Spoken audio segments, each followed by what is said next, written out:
Today we're going to read a passage from the first letter of Paul to the Corinthians, which was, just so you all know, probably his second letter. We don't have the first one.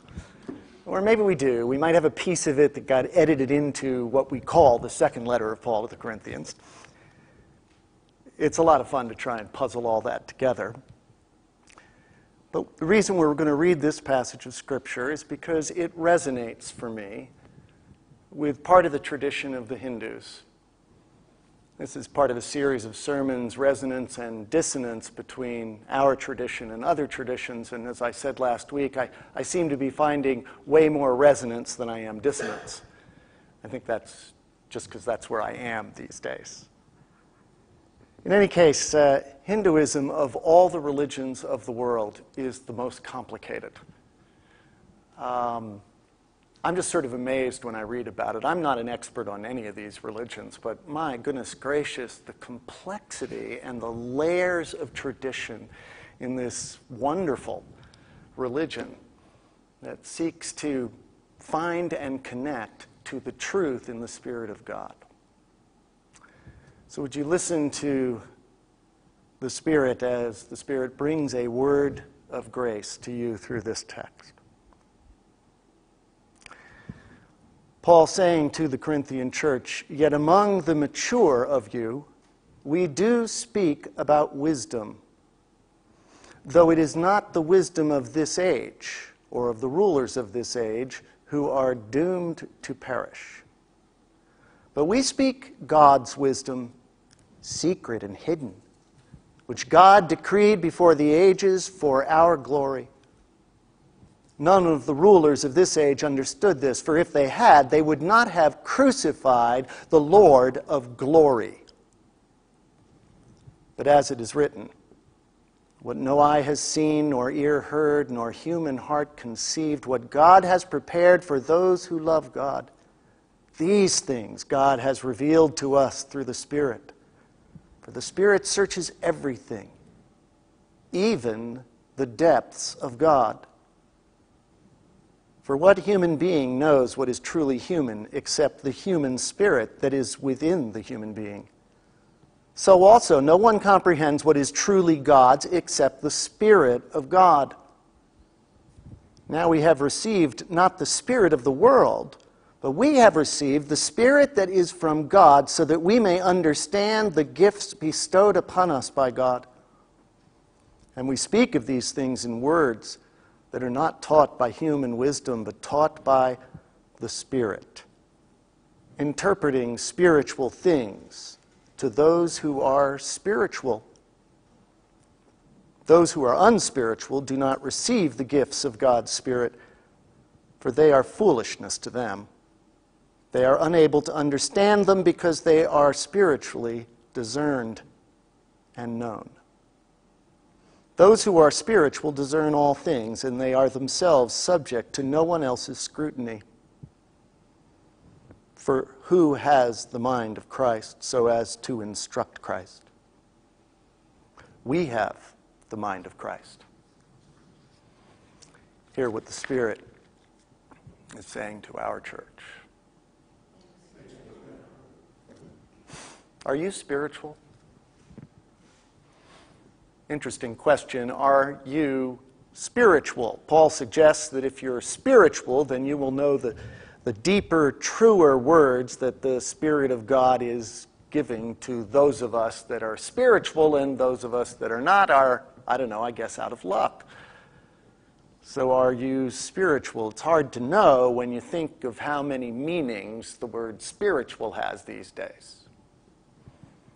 One word for spiritual is simply that you believe in God, but you don't have a religion to attach that belief to, and therefore you must be spiritual because you're not religious.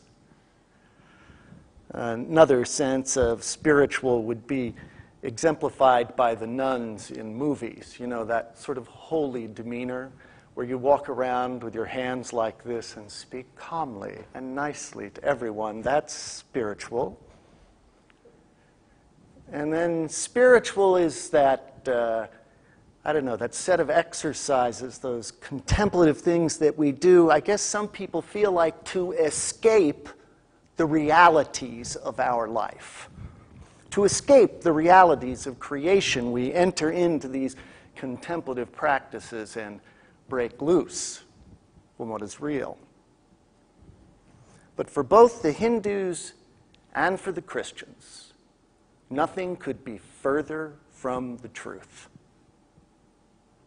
For both the Hindus and the Christians will suggest that the spiritual person is the one that discerns reality, and the unspiritual one is the one who is somehow missing the boat.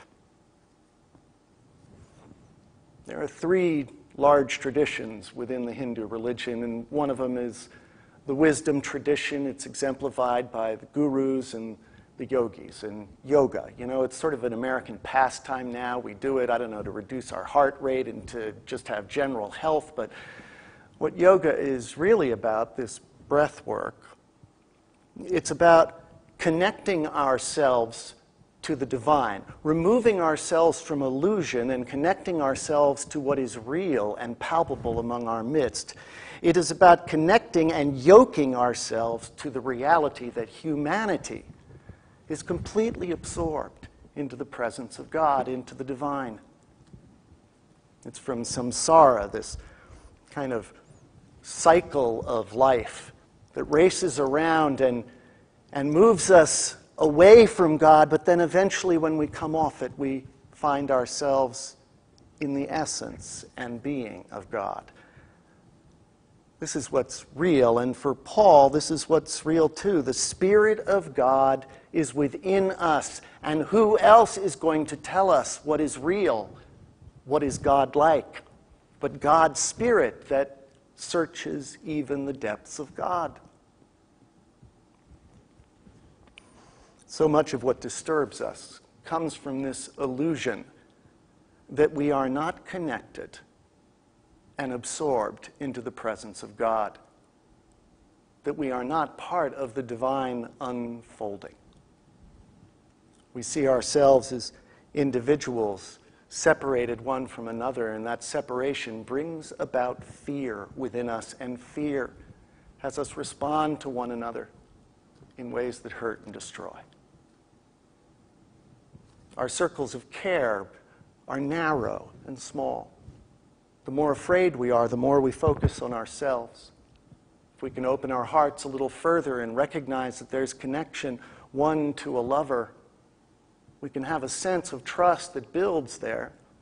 But those trusts shake too, because we so easily go back to that place where we feel isolated and alone and disconnected from all that is. We practice, we open our hearts, we begin to see the reality that all is connected, and the fear begins to dissipate. I think one of the illusions that keeps coming up around the idea that we are separate from God and God is separate from us is all these questions about what God is doing to us. This psalm, the wrath of God that we live beneath, what's that about? We worry about whether God is doing this or doing that to us, whether or not suffering is just and right, trying to understand why this world is the way it is, blaming God because we feel victimized by a difficult life. All an illusion. Oh, the people who wrote the Bible, they were trying to wrestle with this. They had some sense that it was an illusion, but they also tried to understand what the world was like and why it was the way it was. But at root, what Paul tells us is that the Spirit of God is among us, that the Spirit of God is part of us. There's a great and famous story in the Upanishads. It says a little bit about this. For the Hindus, Brahman is the essence of God or spirit, and Atman is the essence of human beings, who they are. And there was a young man who went off to school and was trained very well by the greatest gurus and came home to his father, but his father was concerned he had no experiential knowledge of the deep things that he had learned. He talked to his son about it, about whether or not Brahman and Atman had been together within his own heart. And the son really couldn't connect, and so he told the son to take some salt and put it in some water. Brahman and Atman. Brahman the water, Atman the salt. And then the next morning he had the son taste it, said, "What does it taste like?" "It's salty." That is you. The salt and the water, inseparable. The being and essence of God, inseparable from the being and essence of you. And if that's true, that spiritual depth that Paul talks about, that the Hindus talk about, then we need not worry about what God is doing to us.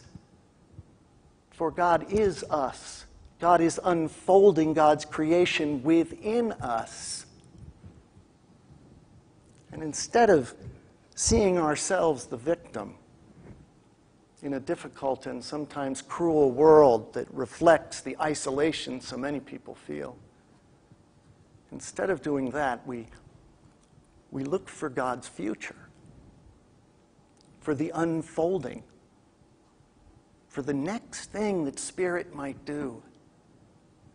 There is always the death and the crucifixion, but there is always the new life.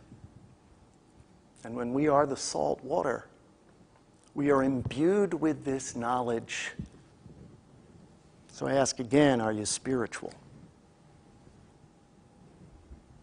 There are lots of ways to be spiritual in this regard. There are lots of ways to dig down deep and to get a hold of that truth that you and God are not separate. Yes, for some people it involves contemplative practices, certainly to disengage from our kind of ego grip on the life around us. Certainly a thing to do. But we can also see the presence of God and recognize it if we open our eyes and consider what's happening between us, what the connections are that make us close. We can see the face of God in another human being. We see the face of God when we open our hearts and serve other human beings and find out that the connections are close and not distant and far. If we read and we study and we contemplate scriptures, it focuses our mind and opens us to the spiritual wisdom that Paul is talking about. I tease about this sometime, but I actually mean it. If you read Scientific American, if you read that magazine, just reading it in and of itself is not a spiritual exercise, but having finished the article, a deep breath and ask, what is Spirit about here? Opens you to the spiritual wisdom that Paul's talking about, that we are one, that God is unfolding God's manifold purpose within us. Men's Book Group is reading a great book called The Faith Instinct. I've been struck by it. Its thesis of the book is that human beings, when they were in the hunter-gatherer evolutionary stage, developed a genetic predisposition for song and dance and ritual together. It bound them together, and the reason it's become genetic is because, it made the communities be cohesive, and so they were willing to die one for another because they knew that they were one and not separate. And so if they were willing to die for one another, then they obviously could fend off the challengers, and therefore it's the ones that engaged in the dance and the song, that engaged in the ritual that survived.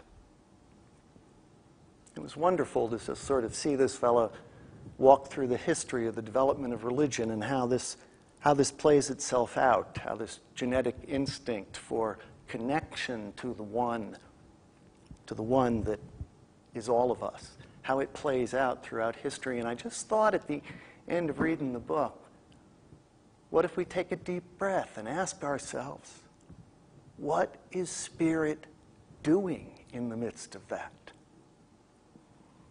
This is where we gain the wisdom that Paul is talking about. This is how we know we have the taste of salt water. And the more we know that, experience that, become spiritual in whatever way is right for you, the more you will know that life is not a cruel joke that is beating you down. Instead, it's a gorgeous, creative opportunity that lets you look for the next beautiful thing each and every day.